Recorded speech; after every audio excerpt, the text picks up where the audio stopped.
रखते हुए आगे बढ़ रहा है और साथ में जर्मनी को लिए चल रहा है।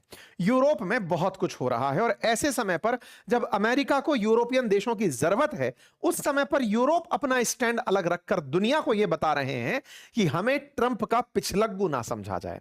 स्पेन ने तो जबरदस्त हिम्मत दिखाई कि ट्रंप को साफ इनकार कर दिया कि आपके हवाई जहाज मैं अपने देश में उतरने ही नहीं दूंगा जो हमला करने में किसी भी तरह से सहयोग दे रहे हो। ट्रंप इतना खिसियाए कि उनके साथ व्यापारिक रिश्ते तोड़ दिए। गजब कुछ हो रहा है। आइए एक एक करके सारे मसलों का डिस्कशन करते हैं और उन डिस्कशन से पहले कुछ जरूरी जानकारियां, और जरूरी जानकारी में यह कि फिर से आज की एक खबर हेडलाइन बनी है और वो ये कि एंथ्रोपिक का जो क्लॉड एआई है उसका यूएस ने ईरान में बॉम्ब करने में यूज किया है।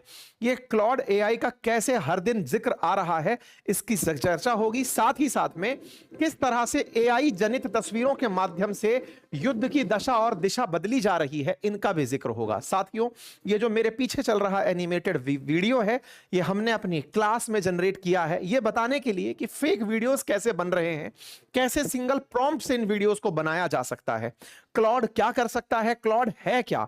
इन सारी जानकारियों को मेरी इस एआई मास्टरी क्लास, जिसमें हमने बिगिनर से लेकर प्रो लेवल तक सारी जानकारियां टूल्स के अंदर सिखाने का प्रयास किया है, आपको इंट्रोड्यूस कराने का प्रयास किया है।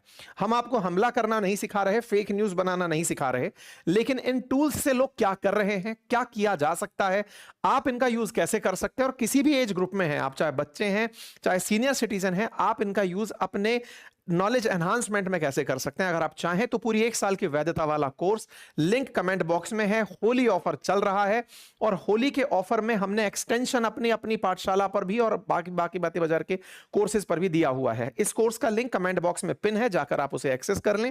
बाकी अन्य कोर्सेज पर 50% तक ऑफर ऑफ चल रहा है होली का, आप जाकर उनका लाभ ले सकते हैं। साथियों, हाल ही में स्टारमर को ट्रंप ने यह कहते हुए बहुत ही क्रिटिसाइज किया कि मैं आपसे खुश नहीं हूं।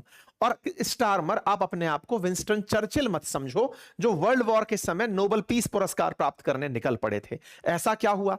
कीर स्टारमर ने बहुत पहले ही क्लियर कर दिया था कि मैं ब्रिटिश एयर बेसिस का इस्तेमाल ईरान पर हमला करने में नहीं होने दूंगा। इनका स्टैंड यह था कि अमेरिका इन हमलों को कर रहा है जिनको करने से पहले उसे यूएन में पूछने की आवश्यकता है। ब्रिटेन के पास 2 एयर बेसिस हैं, एक का नाम है आरएएफ फेयरफोर्ड और दूसरे का नाम है डियागो गार्सिया। डियागो गार्सिया पर ऑलरेडी अमेरिकी सेना रहती है, लेकिन वो किराए पर अमेरिका को दिया है ब्रिटेन ने। अब ब्रिटेन खुद उसे मॉरिशस से 99 साल की लीज पर ले रहा है, लेकिन अमेरिकी सेना वहां से हमला करने नहीं जा सकती। ये क्लॉज में है, अगर ब्रिटेन परमिशन नहीं देगा तो एग्जीक्यूशन नहीं हो सकता। हुआ यह था कि जब 2003 में इराक पर हमला हुआ था मिडिल